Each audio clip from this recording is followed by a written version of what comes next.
आणि यानंतरची बातमी आहे देशाचे पंतप्रधान नरेंद्र मोदींनी सरन्यायाधीशांच्या घरी जाऊन केलेल्या आरती संदर्भातली।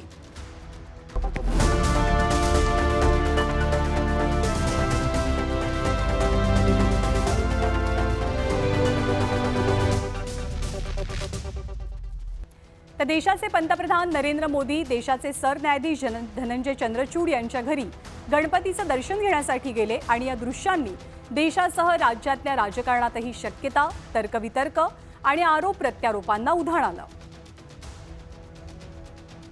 मराठमोळ्या कुटुंबात दिसणारं हे खरं तर अगदी सामान्य चित्र जे आपण टेलिव्हिजन स्क्रीनवर पाहतोय। घरात गणपती बाप्पा विराजमान आहेत। ज्यांच्या घरात गणपतीची स्थापना झाली आहे ते दाम्पत्य घरी आलेल्या पाहुण्यांचं स्वागत करतं। त्यानंतर पाहुण्यांच्या हातात आरतीचं ताट आहे। आरती करणाऱ्या पाहुण्यांच्या डोक्यावरती खास मराठमोळी गांधी टोपी आहे। पण या दृश्यामध्ये दिसणारे दोनही पाहुणे देशाच्या सर्वोच्च पदांवरती विराजमान असल्यानं या भेटीमुळे आणि आरतीमुळे देशाच्या राजकारणात खळबळ उडाली।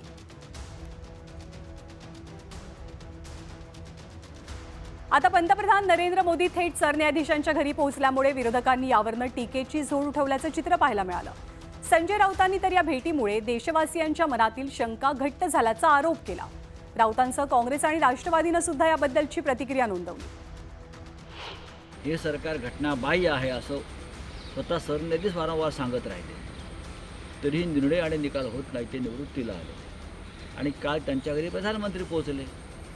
त्याच्यामुळे ह्याच्यामागे काही वेगळं काय घडतंय का हे सरकार वाचवण्यासाठी किंवा शिवसेना, राष्ट्रवादी काँग्रेससारखे महाराष्ट्र स्वाभिमानी पक्ष हे पूर्णपणे खतम करायचे आणि त्यासाठी न्यायालयाची मदत घेतली जाते का, या लोकांच्या मनातल्या शंका काल घट्ट झाल्या, पक्क्या झाल्या।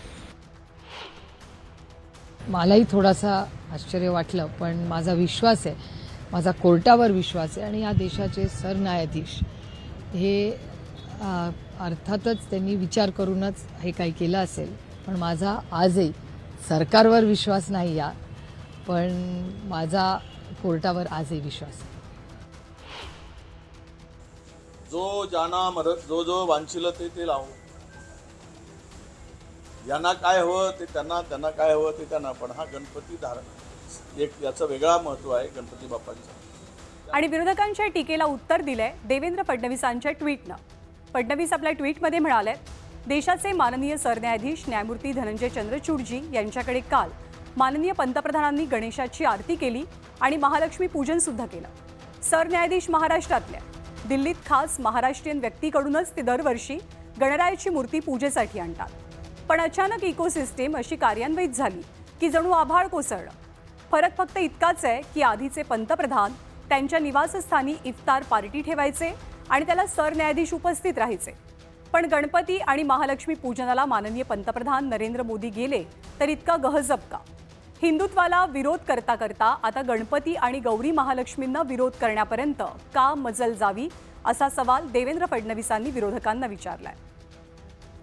आणि हा प्रश्न उपस्थित करतानाच फडणवीसांनी 18 सप्टेंबर 2009 सालचा एक फोटो सुद्धा सोबत जोडला, ज्यामध्ये तत्कालीन पंतप्रधान डॉक्टर मनमोहन सिंग यांच्या घरी तत्कालीन सरन्यायाधीश उपस्थित असल्याचं दिसतंय।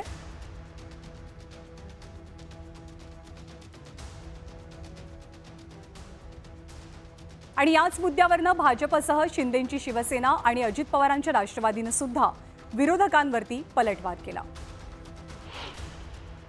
मराठी माणसाच्या दृष्टीने या भारताच्या सरन्यायाधीशपदी मराठी माणसाची नियुक्ती होते ही गौरवाची गोष्ट आणि अभिमानास्पद गोष्ट आहे। परंतु अशा व्यक्तीवरती नरेंद्रजी मोदी गणेशाचं दर्शन घ्यायला त्यांच्या घरी गेले म्हणून टीका करणं हा मराठी माणसाचा अपमान आहे, मराठी अस्मितेचा अपमान आहे। सरन्यायाधीश असतील किंवा अन्य कुठल्या 10 ठिकाणी आरती करायला कोणता राजकीय व्यक्ती जर का जात असेल किंवा पदाधिकारी जात असेल, अधिकारी जात असेल, तर याच्यात काही वावगं समजण्याचं कारण नाही आहे। आणि सरन्यायाधीशांच्या दृष्टिकोनातून आणि पंतप्रधानांच्याही दृष्टिकोनातून ह्या निकालाच्या बाबतीमध्ये असा काही हेतू कुठला राहू शकत नाही, कारण तो फार छोटा विषय त्यांच्या दृष्टिकोनातून आहे। तर राज्यातल्या विरोधकांनी या भेटीनंतर थेटपणे सुप्रीम कोर्टात प्रलंबित असलेल्या प्रकरणात न्याय मिळण्याबाबत शंका उपस्थित करायला सुरुवात केली आहे। यातली काही प्रकरणं राज्याशी सुद्धा निगडीत आहेत, संबंधित आहेत. 2022 सालापासून प्रलंबित असलेलं शिवसेना आमदार अपात्रता प्रकरण, शिवसेना पक्ष आणि चिन्हाच्या सुनावणीचं प्रकरण, तर 2023 सालापासून राष्ट्रवादी काँग्रेसच्या आमदारांचं अपात्रता प्रकरण सुद्धा सुप्रीम कोर्टात पेंडिंग आहे. तर राष्ट्रवादी पक्ष आणि चिन्हाची सुनावणी होणं सुद्धा बाकी आहे. ही सगळी प्रकरणं सरन्यायाधीशांच्या सहभाग असलेल्या बेंचसमोरच पेंडिंग आहेत. स्वायत्त असलेल्या देशाच्या न्यायव्यवस्थेच्या प्रमुखानं पंतप्रधानांची भेट घेण्याबाबत प्रोटोकॉल काय सांगतात हे आम्ही घटनातज्ञांकडनं जाणून घेतलं.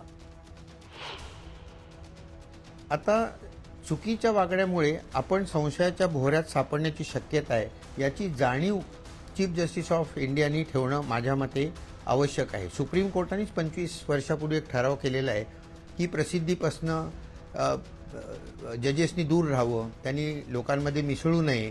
हे ठराव झालेले आहेत पूर्वी, परंतु याच्याकडे दुर्लक्ष झालेलं आहे. आता त्यांनी बोलवलं असेल तर मोठीच चूक केली त्यांनी. आणि जर का पंतप्रधान आपणहून गेले असतील तर मला असं वाटतं की चीफ जस्टिस ऑफ इंडियाला एवढं धारिष्ट पाहिजे की मी ज्या पदावर आहे तिथे तुम्ही मला भेटायला येणं योग्य नाही, हे सांगण्याची हिंमत त्यांनी दाखवायला पाहिजे होती. सुप्रीम कोर्टाच्या सरन्यायाधीशांच्या घरी पंतप्रधानांनी गणपती दर्शनाला जाण्याची ही पहिलीच वेळ असावी असा अंदाज तज्ज्ञ व्यक्त करतात. अशी भेट प्रोटोकॉलमध्ये बसते का याबद्दल एक्सपर्ट्सची जोरदार चर्चा सुरू आहे. एकंदरीतच हा सगळा वाद लवकर थांबणार नसल्याचं मत व्यक्त होत आहे.